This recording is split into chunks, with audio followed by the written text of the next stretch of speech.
Hello everyone and welcome again to the season finale of The Committee Reads. I am your host Kaiju X, and with me today are Unicorn, Greyshot, and Alex. And today we're reading Match 121, Kiryu vs. Hedorah by Kenneth James. Hedorah was enjoying his new status as king of the monsters. Ever since he'd melted Godzilla to a skeleton, life had been good for him. Humans were too terrified to deploy any of their mecha against him. Knowing that they couldn't beat Godzilla, they'd be no match for the one that slew him. With little to no threat to him, he traveled freely, descending on cities and feeding on whatever he pleased. Today's menu, car exhaust. The smog monster sucked cars, drivers and all, into his body. His simple mind knew that he had little challenge to his awesome might.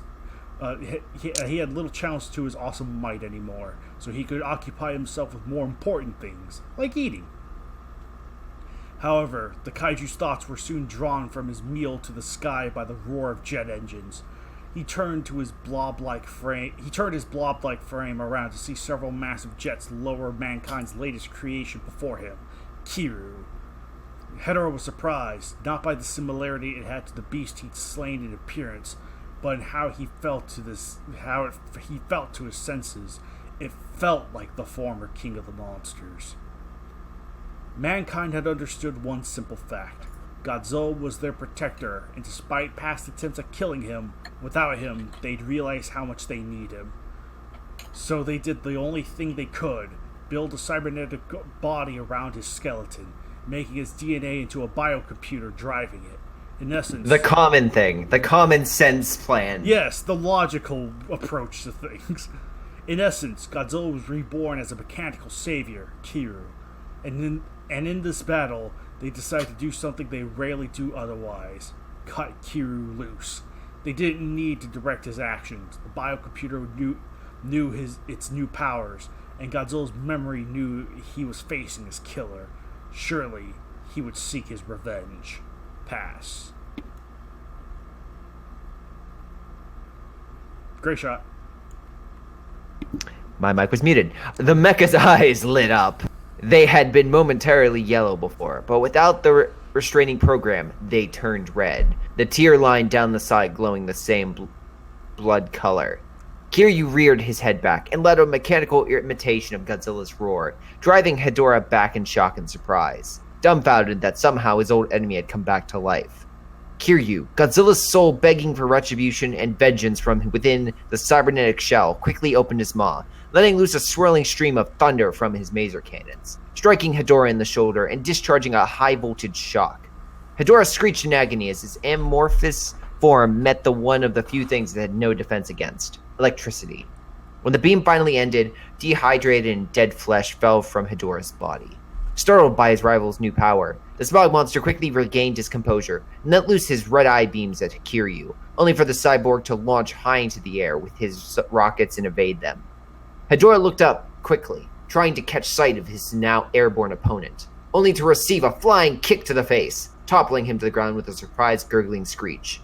Kiryu flew back to a safe distance, and his missile pod sprung to life, sending an onslaught of missiles into the sky. Hedorah was pelted with explosives, blowing chunks of it blazing flesh from his body, but rage more than pain filled his mind as he rose to his feet, sludge trickling in to replace the missing flesh.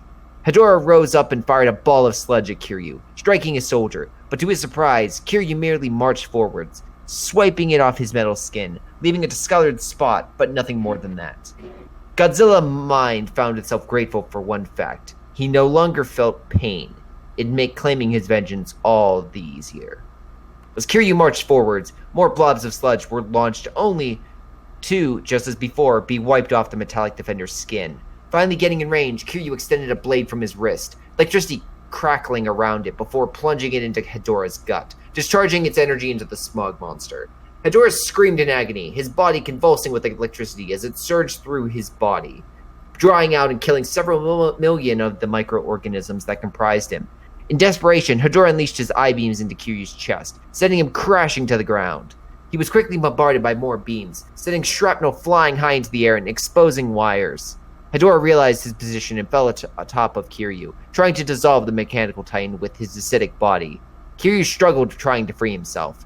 Alarms were going off throughout his body, systems were put in jeopardy of being dissolved, memories of his previous death flashing through him. Kiryu finally managed to maneuver his tail around and drive it forwards, its tip penetrating Hedorah's eye. Hedorah screeched in agony and staggered off of Kiryu's body, his eye slowly crossing as thousands of gallons of sludge poured out. Pass. Kiryu rose to his feet. Parts of his armor melted down to exposed wire and machinery. His tail tip was corroded down to the skeleton used as its framework, and his electrifying blade was now reduced to an unrecognizable hunk of slag. But still, he could function. That was enough. Kiryu armed his shoulder missile pods and sent them sailing through the air, plowing into Hedorah's chest and driving backwards through several buildings with a great force before they exploded. Blowing a gaping hole in his chest, Hedorah, being merely a pile of sentient sludge, rarely felt pain from such attacks and transformed into his flying form. His eyes still sealed shut from the damage. He took to the sky and rained down energy rays at Kiryu, blowing off large chunks of armor or trying to Suffocate. Suffocate, thank you. The armor tightened with his sulfuric mist, but while it corroded his metal armor, Kiryu did not choke, for he had no lungs. Using the speed gained from shredding his missile pods, Kiryu launched into the air and roundhouse kicked Hedorah from the sky, sending him through a building. Hedorah, screeching in surprise, switched back to his adult form in time for Kiryu to land on top of him and rain blows down into his face. The cyborg took great pleasure into enacting his vengeance on his murderer, not caring that his hands sustained mild burns from contact with the corrosive kaiju. Hedorah finally managed a counterattack with a swipe of his arm, toppling Kiryu to the ground before standing up and swiping at his hand, discoloring metal as he plummeted the cyborg's cranium. Kiryu roared out in rage before firing his maser cannon, catching Hedorah in the shoulder and staggering him back. Gurgling in agony, Kiryu's leg rockets powered up, launching out of Hedorah's way. Hedorah managed to recover from the maser cannon attack, blasted Kiryu out of the sky with his eye beams, refusing to let up. He followed up with another barrage of eye lasers, burning into Kiryu's armor, exposing more sparkling circuit. Hedorah lumbered over and grabbed Kiryu's head, trying to force it into his acidic body, only for Kiryu to counter by driving his fist clean through Hedorah's body, but accomplishing nothing more than burning the armor off to the bone. But as in life, he was capable of moving it, allowing him to try and fight Hedorah's hands off his head, but leverage on the part of Hedorah prevented this from being possible. Kiryu soon realized this and tried firing his maser, only for Hedorah to clench his mouth and clamp it shut, still trying to force him inside his body. Hedorah gurgled in victory as Kiryu's cranium was forced into his chest, metal beginning to burn away in the acid at a rapid rate. But Hedorah's victorious roar soon turned to one of shock as he felt a cold sensation below him. Kiryu's chest had opened, blue energy gathering in the absolute zero cannon. Hedorah realized he was in trouble and struggled, trying quickly to get Kiryu out of his body and evade, only for Kiryu to use the opportunity to get to his feet underneath him and get upright. Holding the smog monster in place, blinding flash of blue light, the absolute zero cannon was fired, plowing into Hedorah point blank. Hedorah let out a loud screech of agony, which was cut short as he was flash frozen by the cyborg's ultimate weapon, leaving the mighty tyrant nothing more but a hunk of ice. Pass. Okay. Kiryu tore his head out of Hedorah's body, scattering frozen sludge in all directions. His head was badly burned, skull visible in some places. The left eye was burned away. Circuitry revealed almost everywhere around it. But within the skull, the biocomputer was still functioning completely, despite having sustained cracks in its form of the discharge of the Absolute Zero cannon. Cyborg looked over to Hedorah's frozen body before swung his tail around, shattering the smoke. Smog monster millions of pieces. He quickly looked around the rubble, making him certain Hedorah was dead for good, knowing not to take him lightly. Sure enough, some white slush still lived inside, uniting into a much smaller form of Hedorah. But Hedorah, free from the rubble, trying with all his might to get away to fight another day. Kiryu wouldn't let it be so easy. Unleashing his mace again, he struck Hedorah in the back, near the jets, keeping him aloft, drying them out, and sending him plummeting to the ground. Hedorah landed on the space nail, the point of the structure driving through the soft body of the smog monster, impaling him. Hedorah screeched in agony, trying to flee himself, only to fall silent when the reborn Monster King stomped over. Hedorah looked up to the face of the cyborg to find a terrifying sight. Through the eye of the skull, Hedorah saw that flesh had emerged from the biocomputer. Pulsating brain beginning to form. Like any part of his body, Godzilla's brain was able to regenerate, and the cells grown to serve as the biocomputer's biological component were no exception. Slowly, these cells had begun to regenerate once air got in the cracks in the casing of the shell surrounding them. Despite all odds and biological possibilities, Godzillas were growing inside Kiryu, but Hedorah wouldn't live to see the king of the monsters return. Kiryu let loose a maser cannon blasting in space needle, using it like a conductor, sending thousands of bolts coursing through Hedorah's body and Hedorah into a flurry of screams and convulsions until finally the smog monster was nothing more than dust. Finally dead for good, Kiryu reared back his head, letting out a fierce Godzilla-like roar, slowly looking off into the distance where Monster Island was, and an organic guy regenerated in the place of Kiryu's lost arm. His arm too began to show muscle and blood vessels, organs regrowing and forcing internal robotics out of their way. It'd take weeks for him to regenerate, but it's clear there's no stopping him now. Hedorah was dead, yet Godzilla reclaimed his throne. And soon, his body as well. Winner, Godzilla. Winner, not Dragon Sword. Yeah. Oh, so you watched the death battle as well? Yes, I always but- watch Death Battle. We are Yeah, cultured. that's a really good show. We are- But no, Kiryu is the winner. Yes. Nah, it's Godzilla. In the match, it's Godzilla, but in our hearts, it's Kiryu. Wait, I got that Nah. mixed up. But yeah, I think this match I'm a little iffy. Like, the fight itself is not bad. I like the fight. I like the fight a lot, honestly. I think it's really well done. I think the fight's well done. I like that part of it. There was surprisingly enough going on between the two that I was like, oh, okay. And then there was the Absolute Zero thing that I was like, oh, okay. But I was kind of surprised that Hedorah actually continued after the Absolute Zero. I was expecting the Absolute Zero to be the be-all, end-all of the match, but no. There was enough of Hedorah to keep going, even if it was just for a little while longer. So I don't think that's bad. I think kind of where I'm iffy at is this is clearly meant to be a kind of like a call, making granted it's not for the same author, but I think it's clearly written just because it was like, oh, Godzilla lost in 81, let's bring him back, which I felt like was just kind of like the main drive to it. But I will say, despite that, I granted, I'm not huge on the logic of why they constructed Kiryu.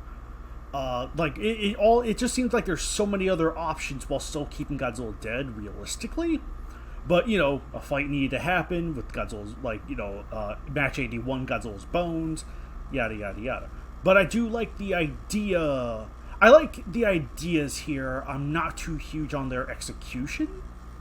But I can't say the execution really held up with the beginning part. Like, it was obviously meant to make up for match 81. I feel like that was its intention. So, it's like, it just doesn't really, that's all I kind of saw. But after reading the match for myself after a long time, it was like, yeah, the actual fight's really good. I like that part. But the story, It's an interesting continuation, I suppose, but I felt like Kiryu being regenerating from within Godzilla. While certainly, there are certainly cool visuals, but I felt like it was a little too on the nose with its ending. That's just me, though. No, I get that, and I actually do like the fact the environment was used, and it actually is referenced in the banner. That some cool use. Which, by the way, on the note of the banner. I like the shot of Kiryu being this glowing savior and Hedorah like engulfing the city in totally, smog. the half and half thing. Yeah, I like that. I like that about the banner. Yeah. So It's a really cool design. And yeah, it's a I the only thing I don't get is why the Space Needle is falling, but minus that, I think everything else does look great. I think the banner looks good, and yeah, I do agree. People could see this as Godzilla. This is someone retconning the last match, but for me, I think it's just a cool follow up. I think it's just a cool match with Godzilla coming back in a different form, because we don't see Godzilla lose often, and I don't mind Burning Godzilla losing.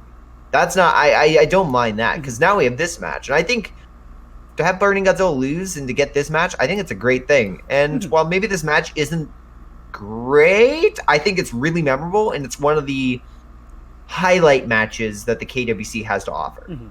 Like, it's one of the ones if you were to say, like, write down 50 KWCs, this would be on my list. 50? That's way too many. 25. More like 5. But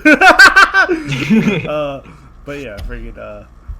No, I could see that. I mean, that was part of the reason why I'm ending this season on this match, was because it was like, it's the follow up to match 81. It's like, granted, I don't agree with the what was clearly the motivation to it, but I kind of like everything else about the match, though. Like, besides the motivation to it. But yeah, Godzilla, like, having Godzilla in a different, like, Kiryu being built off the bones of a different Godzilla is nice. I like that idea. So I think that that could lead to some very interesting. Yeah, that's interesting. That's a very interesting concept that I like. So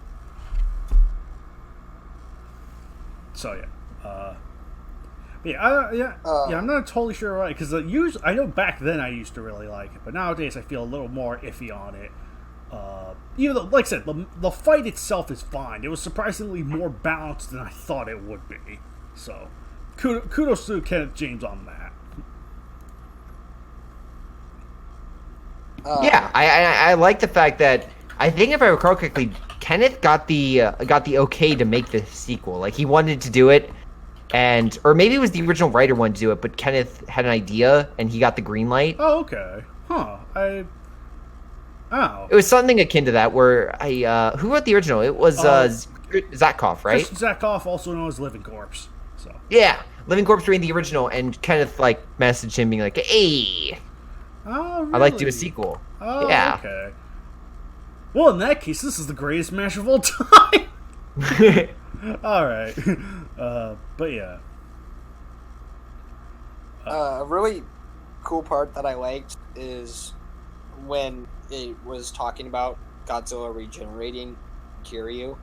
I kind of pictured the end of Evangelion, where I think it's Masato and Shinji, and they're in a car in the facility, and you see all the Eva 2 units, where it's like the creature coming out of the machine. Oh yeah, I think I see where you're getting at. Yeah, I could see that.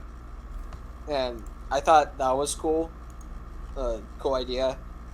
And correct me if I'm wrong, but I'm pretty sure that the Space Needle is like that, because if I remember correctly, in Godzilla vs. Hedorah, when Hedorah would fly by in his flying form, it would bend metal. Oh, you're talking about for the banner. I think it's just a stylized Yeah, for the thing. banner. I think it's just a stylized thing, because it clearly doesn't reflect what happens in the match. I mean, freaking Tiny Header gets stabbed by it, so I think I think it's just a stylized touch. That's all. Could be a reference to that, but let's see. And there was it. I do enjoy it, but I like the Godzilla vs. Hedorah one a lot more. Mm-hmm. But I still enjoyed this one. It was entertaining. Let's see. What was another? Banner looks really nice, and I like banners that they'll use like the action figures, but they'll use it well. So I thought that was a pretty nice touch, using the toys instead of like a model. Oh, yeah. Huh. And I don't really have anything else to say. It was a cool match. All right, Alex, what'd you think of it? Solid sequel. I can't really say anything else about it, just that you guys haven't already said it's just solid. All right. Seems legit. Yep, seems legit. So, I guess, Greyshot, do you have any other, like, fun facts to send us off with? Not really. Good sequel. I would say this is one of the better matches that have. This is probably one of the better sequels in the KWC. There's a lot of ones that pop up and people are like, it was a good first match, but maybe didn't need. I would say this was one of the definitive follow-up matches that we have. Mm-hmm. And I'll say that it was a really good effort by Kenneth James, and he should be happy with his work, because I'd say it does hold up. Yeah. Now that you told me that Living Corpse approved of the sequel, I have a lot more respect for the match now. I recall my answer. Wait, I think Living Corpse made note, but I think Kenneth came to him like, "Hey, I want to make a sequel," and he was like, "Oh, cool." Right. Okay. I could be misremembering that, but I do remember him mentioning that in the forums. All right. So, with that said, this has been the season finale for the Committee Reads, and we will see you guys next time for the next season of the Committee Reads, like I didn't just say that already. Till then, everyone, take care.